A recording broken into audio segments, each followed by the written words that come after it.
Central Bank announces directives to stabilise foreign currency markets.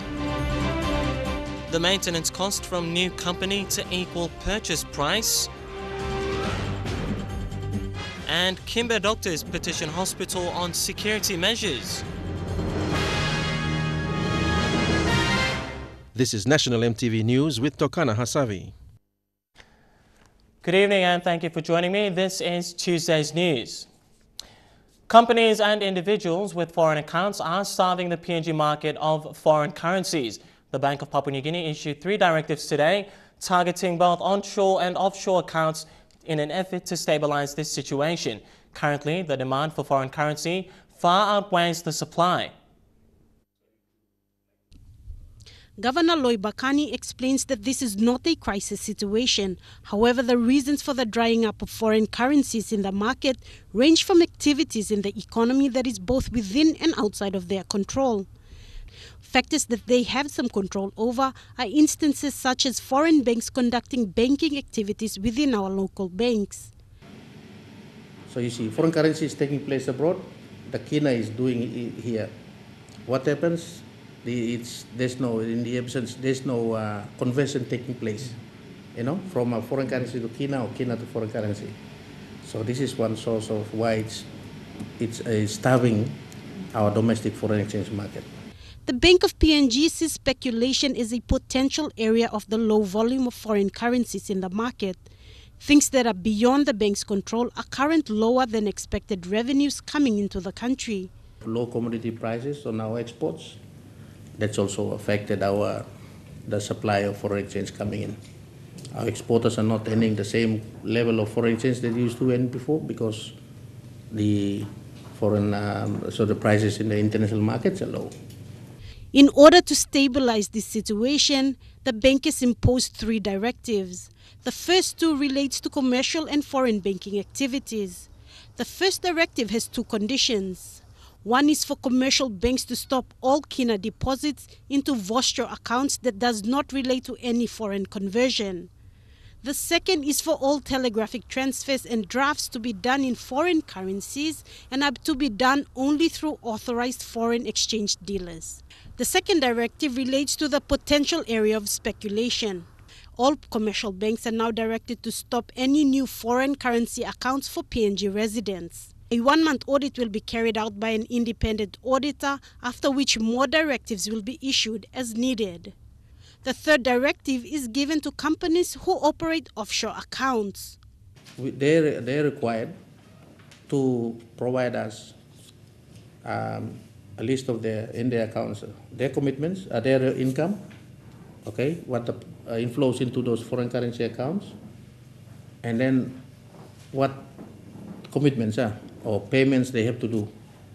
And that payments have to be equal for the next 3 months. What you're saying is, this is your income for the 3 months, this is what you have to pay for the next 3 months. Whatever is in excess, you are required to bring it back to Papua New Guinea and convert it to Kina. There are a group of businesses that are operating foreign accounts without the authority of the Bank of PNG. These companies are given a grace period to sort out this issue. Now, what do we do with the third group? The third group, what we're telling them is, we're giving you 2 months, from 5th of March to May. Basically, what we're telling them is, you own up. Come, declare yourself, you close your account, offshore account, foreign currency account. You have that foreign currency remitted to Papua New Guinea, converted to Kina. If you want to apply for a foreign currency account again, then you go through a normal process, and we will assess it at the time. So this is going on. We're giving them 2 months grace period or moratorium without any penalties. If they do it within the 2 months, they will not be penalized. And penalty, I said here, as per the notice, will come under the foreign exchange control regulation. And they consist of fines, they consist of imprisonment. Mr. Bakani says the bank has plans to conduct an offshore audit in the near future. Sarah Aupong, National EMTV News. Labour-based PNG power workers who went on strike yesterday have returned to work today after reassurance from the Public Enterprises Minister Ben Micah that their entitlements will be paid. Though we weren't allowed to be at a meeting today where PPL senior executives addressed the workers, we were told that the submission will include an allocation for their outstanding entitlements. Lay workers who spoke on anonymity disclosed information about the meeting that took place this morning. It's understood that the Minister and his State of Emergency team will make a submission to the National Executive Council for approval. As another installment of $500,000 kina was paid today by the Kabum district to a new shipping service for the Morobe province, it has been revealed that maintenance and repair costs of 2 ships the company bought off could equal the initial purchase price of 2 million kina. The Maneba and Gamsa, formerly owned by the now liquidated Lutheran Shipping, were bought by the Morobe Coastal Shipping Services, a company set up by 5 districts of Morobe. The company management today revealed they expect to spend an additional 2 to 3 million kina to have the ships on water again. While the decision may have people wondering about future profitability, the move has been defended by Kabum MP Bob Dadai, who says service, not profits, is not the primary motive of setting up the company.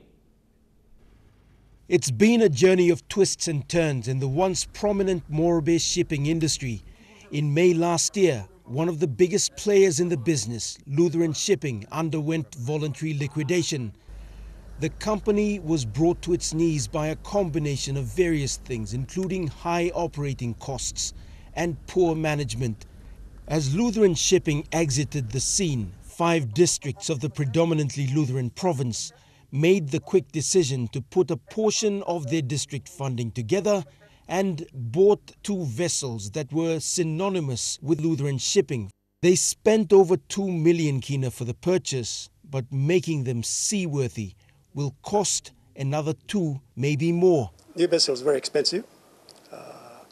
We thought that we bought the 2 vessels cheaply, but it didn't work out because the maintenance repair on that would be very high as well. So unfortunately, we bought the 2 vessels, but that's the situation we are in. We have to spend money to fix it up properly. The vessel was not been looked after very well in the past with the previous owners. So today, the chairman of the company was given a check of 500,000 kina. This is part of a 1 million kina per district commitment the 5 districts made when they set up the company. Our concern at the moment is that it takes time and it takes money to get new ones. So to start a service immediately, because our people really want to get benefit from the services. The management says they hope to become profitable in future, but for the next 2 years, they will require government subsidies to survive. Our aim is not to rely on public funding, and that's if there's a problem with loss situation somewhere, then obviously government needs to subsidize the cost of the operation. But I think the ultimate aim is to make sure we survive on what we can make from that. And the demise of Lutheran Shipping left a void in the passenger shipping sector, not just in Morobe, but the whole of the northern region of Papua New Guinea and in the New Guinea Islands. Costs of goods and services have risen and the uncertainty of travel has crept in. The Kabum MP says the company wants to first provide a service and then look at making profits. So when you have people in mind, the profit motive should come as a second preference. Scott Waide, National EMTV News, Ley. Today is World Tuberculosis Day, and Prime Minister Peter O'Neill has thanked the Australian government for its ongoing partnership in the fight against TB. He said the government is increasing investment in healthcare to turn the tide against the disease. However, everyone must play their part. The Prime Minister said TB is curable. However, once again, every Papua New Guinean must play their part. The Australian government recently announced 15 million Australian dollars, a package to fight TB in the country. A further announcement of 30 million Australian dollars for diagnostics tests and drug treatments through product development partnerships was well received around the region. Health workers from the Disease Control Unit of Laes District Administration say there is an increasing number of patients seen at healthcare clinics around Laes City. With an average of 4 patients showing symptoms, authorities say the biggest concern today is the multi-drug resistant TB developed by people who don't complete their medication. The coordinator of the Laes District Disease Control Unit, Siling Awasa, has seen a steady rise in TB cases over 3 years. She says each year more than 200 cases get reported. Today, as Laes City celebrated World TB Day, it continues to promote more TB volunteer programs aimed at increasing care and treatment for patients. In Laes, diagnosis and treatment of TB relies heavily on microscopic analysis of patients. The TB cases that are infectious, which are the sputum positive with the bugs in the sputum, they are the ones that infect more people. But there is a new problem. For the past 3 years, there have been cases of people diagnosed with multi-drug resistant TB at the Engau Hospital. Drug-resistant TB is developed when patients do not complete their prescribed medications. If you don't care about somebody who has TB, that person can default treatment, will not finish his or her treatment, and you, the person who is living next to that person, can be infected, and it could be an MDR TB. Today, the Australian government pledged over 60 million kina to fight drug-resistant TB in the Asia-Pacific region. The fight against TB in the country is an issue the government has pledged to support in communities. But as the reported TB cases continue to increase, funding remains an area of improvement for the government. Colin Barilai, National EMTV News, Laes. Doctors at the Kimbe General Hospital have petitioned the West New Britain provincial government over recent attacks of staff. Doctors say unreported incidents have forced them to present the petition or become the victims of rape. The doctors have threatened to leave the province if nothing tangible is done. Medical doctors serving the Kimbe General Hospital made their way to the West New Britain provincial government to pressure the petition. They say recurrent incidents to both female and male doctors at numerous times has put fear in their lives and prompted them to walk off their jobs. They called on Governor Sasindran Mutuvel to look into the petition and consider alternate ways to address the issue. We'll call for a special PEC meeting, and we will discuss among our chairmen and find out what else we could do. Governor Mutuvel said it's disturbing to see health workers being attacked after providing services to the people. To give some comfort to doctors, especially those who frustrated and want to leave and all those things. So we as a government have to show them that we care for them. Mr. Mutuvel says some recommendations will be taken on board while others will be closely reviewed. 5 of the 6 attacks took place in Kimbe's Section 21, prompting the call to remove the growing settlement in that area. Policeman power is also a letdown for police to maintain law and order in the provincial capital. Doing our best, trying our best to contain the town, but it's very difficult for us with the manpower and the resources that we have. PPC Siguyaru says the force will work closely with the provincial government and hospital management to hold those responsible in the attacks. The doctors want their safety be guaranteed or they will seek jobs in other provinces. The West New Britain PEC is set to hold a meeting this week. Jekla Pave, Junior National, EMTV News. Students from the University of Natural Resource and Environment in East New Britain want the University Council to reinstate the Student Representative Council Committee and increase the duration of their courses. The strike began last Friday, which forced the university's Vice-Chancellor, Philip Siagure, to step down, leaving Dr. Sam Lau as the acting Vice-Chancellor. Students are now threatening mass withdrawal if the administration fails to respond to their demands. And still to come on National EMTV News tonight, Ombudsman Leaders Summit, more on the devastated Madang Ramu Highway and donations pouring for flood-affected victims in Kimbe. Details when we come back. Stay tuned. Good to have you back with National MTV News. The PNG Ombudsman Commission held a 2-day leadership summit which started in Port Mosby today. The summit discussed duties and obligation of leaders and the Ombudsman Commission's jurisdiction over leaders. Though it was about leaders' conduct, none attended the summit, including parliamentarians. MTV's Vasinata Yama reports. The theme is strengthening government processes through good governance and effective leadership.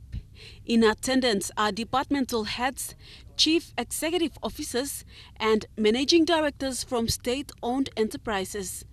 The presentations by the Ombudsman Commission centered on the Leadership Code, general duties and responsibilities under the Leadership Code, misconduct in office under the Organic Law, on the duties and responsibilities of leadership, and the Leadership Code and the role of the Ombudsman Commission. Leaders at times are confused with Section 4 of the Organic Law on the duties and responsibilities of leadership, and they tend not to comply with Section 6 and 7.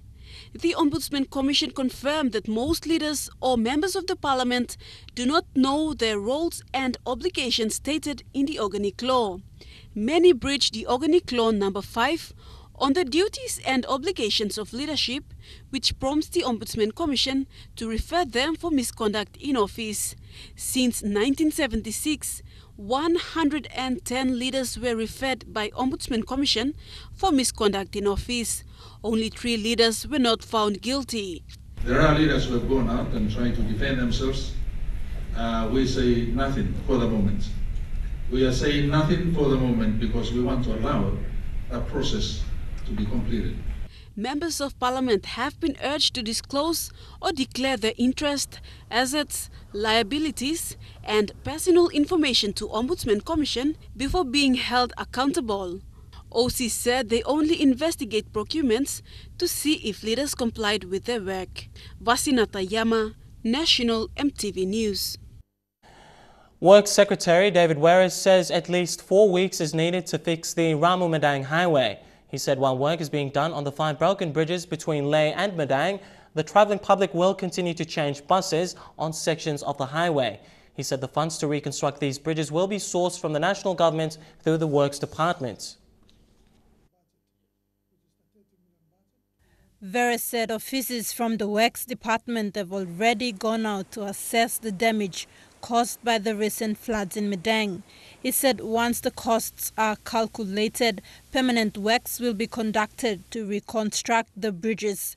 Contractors and our works managers are at work now in those various sites. What we are doing is we now want to package this together in a single contract, identify contractors with capacity, so they go in there and start restoring those bridges. The delay in the reconstruction is a direct result of the need for proper planning and the allocation of funds. Apart from the Ramu-madang highway, the department is looking at restoring the Lae to Bulolo and the West New Britain highways because the cutoff in road links has denied people access to basic government services.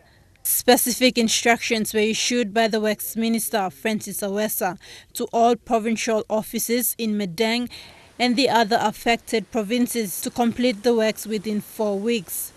We want to inform the public that those roads will be closed for a while, at least in the next 3 to 4 weeks we targeting. So within those period, we just asking, there'll be exchanging of, for the movement of traveling public. Maybe they have to walk across and take the bus on the other side, and that kind of arrangements will be in place. This means passengers using the Ramu-madang highway for the duration of the reconstruction will continue to pay additional fees to carriers for the transportation of their baggage. PMV operators will also be charged 100 kina before they will be allowed to cross any of the collapsed bridges. Tekla Gunga, National MTV News, Lae. Flood-affected people in the Usinobundi district of Madang say the national government ignored plans to build proper bridges, resulting in the recent floods destroying infrastructures. Villagers say if no proper bridges are built, people will continue to suffer and the government will continue to struggle with funds to rehabilitate them. They pleaded for local MP Anton Yagama and Prime Minister Peter O'Neill for a quick response of relief efforts. Villages affected by floods in parts of Usinobundi district say the national government is always too slow in responding to disaster-prone areas. They say the recent floods in Usinobundi is not the first time. They express concerns that after a government visit is done by leaders, the bridge or damaged infrastructure is left unattended and of low priority. But time disaster take place. Kapan look sawe? Wasn't blah. 2004, same something come up. Now, cameraman comes in picture, but no got 1+ any civil come up looks at time. No got. Hundreds of homes and food gardens were destroyed during the unfriendly weather patterns experienced throughout the country. The people want the government to routinely fix permanent bridges and maintain national roads. Time you kisim looking picture, Arim, be like him. Action must come up. Assistance, the government must come. The help him only man Mary. No place society suffer lo disaster, natural disaster. Meanwhile, Usinobundi MP Anton Yagama says the district hosts one of the biggest nickel projects in the region and the government must consider quick release of relief and restoration for the people. And worst affected are the people. The people have lost everything. Calling on the Prime Minister and the Works Minister to give priority to this, to my electorate, because it's not only my electorate that is suffering. I have very, very big investment in the likes of MCC that are going to suffer. The national government is yet to release the 10 million kina to provinces affected in the recent floods around the country. Joglapave Jr. National EMTV News. The relief call for flood-affected areas in West New Britain is progressing well, with business houses in Kimbe coming forward. Over the weekend, the Filipino community presented food items and other relief support to the provincial government. NTV's Jack Lapalva Jr. has more on this report. Smiling Filipino community members loaded a truck with donations and relief supplies to hand over to the West New Britain Disaster Appeal team. They say when help is needed most, all stakeholders must raise their hands to assist those in dire need. This small donation will be a big help to those who are affected on that flood and those continuous rain. Earlier in the week, the Chinese community loaded trucks and made a similar presentation to the provincial government of West New Britain. West New Britain Governor Sasindran Muthuvel said the relief call received positive feedback as individuals, business houses and the public presented donations to the appeal. Only from business community, but also public in general, also continuing to support this cause. And it gives a lot of responsibility on our provincial disaster office, to accumulate all this help and then properly distribute. All donations were stored at the West New Britain Provincial Disaster and Emergency Center. Disaster staff will record and prepare the relief for distributions among affected communities in the province. Past 3 weeks, strong gale winds and heavy rain caused flooding and severe damages to food gardens and cash crops to people in the province. The town of Biela is still inaccessible by road as business houses and government departments use barges to transport goods and services between Kimbe and Biela. Weather in the province has seen sunlight in recent days, but strong winds and heavy rain is undeniable. Jack Lapave Jr. National EMTV News. Butuka Elementary School in the Mosby South electorate has reopened after a ban was lifted by NCDC Health yesterday. NCDC Health closed the school for 3 weeks because it didn't have proper toilet facilities. The school was forced to build pit toilets as an alternative. It is also awaiting a commitment made by Mosby South MP Justin Chichenko for contractors to help rebuild proper facilities.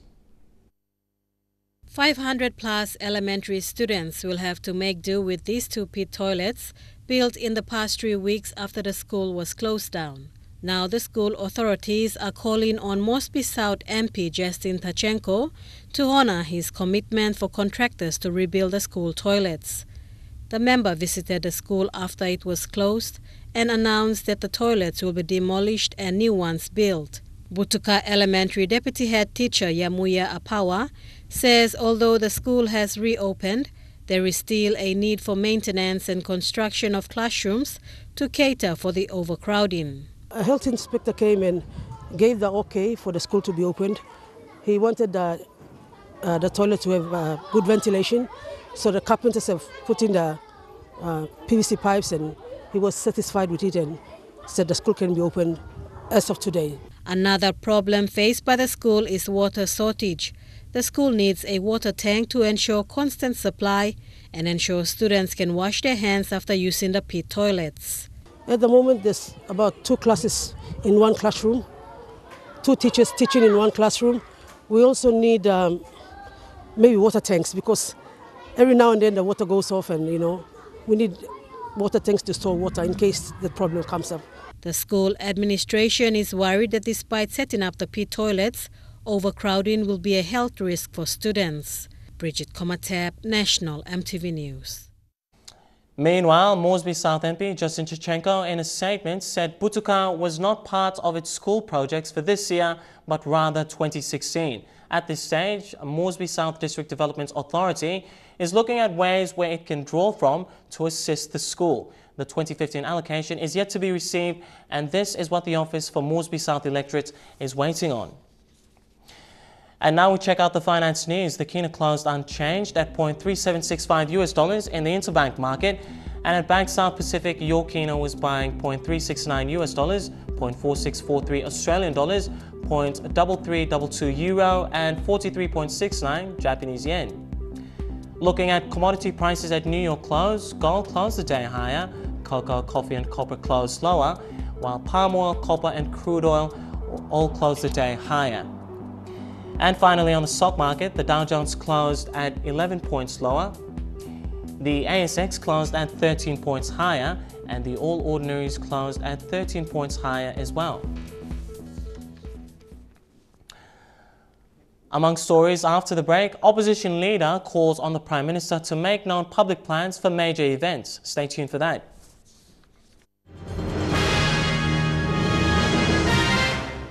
Welcome back to the news. Leader of Opposition, Don Pollier, has called on the Prime Minister to draw up a supplementary budget for preparations to begin on international events that will take place on PNG soil.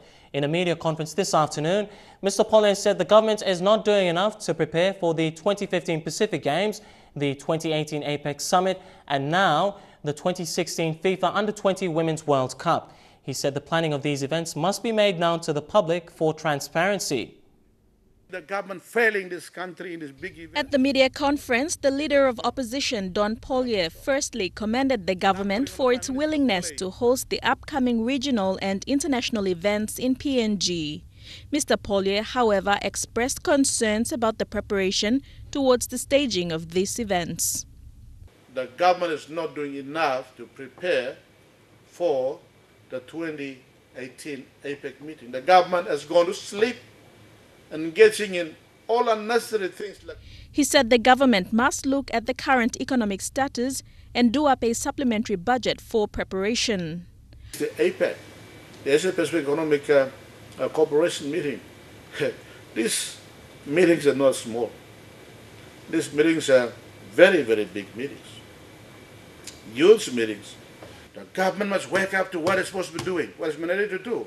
I'm seeing the government failing this country in these big events if it does not pull up its socks. And I'm calling on the Prime Minister to do a supplementary budget immediately in line of all this, in line of the 2016, in line of the APEC meeting, come with a supplementary budget and prepare money for these areas immediately. When contacted, the Office of the Prime Minister said Jackson's International Airport is currently undergoing an expansion that will be ready for the Pacific Games. This increased capacity will fully serve the Pacific Islands Forum Leaders Meeting. Additional assessments are underway to determine the capacity requirements for the APEC Summit in November 2018. The Office of the Prime Minister added that if the opposition leader requires information on infrastructure capacity, he is welcome to simply ask the government. Delhi Bagu, National EMTV News. Apart from providing medical care, Morilon General Hospital is also a training hospital for medical students. However, training facilities at the hospital to assist staff and students are lacking. Interim CEO Christine Gawi says the hospital has seen an influx of medical students over the years, but it cannot fully cater for the academic needs. Morilon General Hospital has all the specialist doctors required by a Level 5 hospital.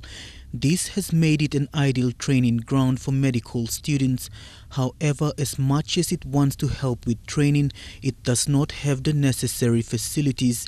Interim CEO Christine Gawi wants tutorial rooms built in all ward areas of the hospital to facilitate trainings. She says the hospital has always been committed to its training aspect, but limited training facilities have made teaching difficult as staff cannot give their best to students. Some of these issues will be addressed once the new developments at the hospital are completed. So far, staff and students have coped well and are looking forward to the changes to come. Mickey Cavera, National EMTV News. The review application filed by petitioner Peter Yama to seek review of the declaration of results for the Madang open seat has been adjourned to March 31. Yama's lawyer Nixon Kiviu and Duban's counsel Paul Mawa agreed to hear the two applications filed at the end of this month. As the matter is still before the courts, both sides refrained from giving too much information after the session on Friday. Taking into account of that, every ballot papers in Madang, the by-election should be counted, and that was the order of the National Court. Now, what we're coming back to this court is now to seek that order was not being carried out, and we're asking the court to, High Court, to include 2,883 votes as per ordered by the National Court. We have done what we could to prosecute the appeal, so we're ready for those applications to be heard on 31st. Thank you. Counsel representing Mr. Duban, Paul Mawa, said basically the matter has been adjourned for lawyers of both Madang MP Nixon Duban and petitioner Peter Yama to argue applications. The application by Peter Yama and his lawyer to seek a review of the declaration made in Madang after the court-ordered judicial recount of the election results for Madang Open, and to Mr. Duban's application to dismiss Mr. Yama's application for leave to review on the basis that Mr. Yama has not complied with the Supreme Court rules in filing the application for leave to review the decision. The matter has been adjourned to Tuesday, 31st of March at 9 a.m. in the morning. Bridget Komatep, National EMTV News. Turning overseas now, what's the secret of living well into your hundreds? This is the story of a Texas woman in the United States who gives credit to her favorite drink. The American soda, Dr. Pepper's, has been around for more than 130 years, and the two of them have had a love affair that spanned nearly 4 decades. Elizabeth Sullivan has lived in the same Fort Worth, Texas house since 1942. It's so nice to meet you. Thanks for inviting us to your home. I'm glad for you to come in. And she has just celebrated her 104th birthday, as the big balloons in her living room make clear. You had your driver's license until last January? That's until right. You were 103? I was driving everywhere. You were? Yeah, I was going to church. I was going to the women's club. I was playing bridge. I was doing everything. She credits at least some of her longevity to a Lone Star State favorite. Now you're drinking Dr. Pepper right now. That's exactly right. That stuff is good. It's got sugar in it, and two doctors have told me that if I drink it, I will die, but they died first. Okay, so that's proof that it's good for you. Yeah. So you think you think that this drink has helped you live to this age of 104? Well, evidently, because everybody tells me it has too much sugar in it, but since I've been drinking 3 a day for 50 or 60 years, evidently my body needs sugar. I don't take any medication. They can't still find anything wrong with me. Elizabeth says other than giving birth and getting her tonsils out, she's never been a hospital patient. Even at 104, Elizabeth has managed to maintain her independence. A widow, she has 2 children, 6 grandchildren, and 13 great-grandchildren, who all want her to live with them. But she wants to stay in her own home. And if I don't feel like sleeping, I come sit in this chair and pick up a book and turn on a light or turn on the TV and stay up all night. Elizabeth is a proud graduate of the University of Texas. If I have a key here, I really was smart in college. Now I'm a Phi Beta Kappa. Phi Beta Kappa? Oh, that's beautiful. I knew how to do things in college. I could do anything. Just made A's all the way. She taught high school math in Fort Worth for decades and was still tutoring students until just a few years ago. While we were visiting, she received a birthday gift from one of her granddaughters. Oh my gosh! She calls me Gaga, so this is a thing she's written about me. Gaga turned 104 and the whole world celebrated. Oh my goodness! The granddaughter who sent this is 60 years old. Elizabeth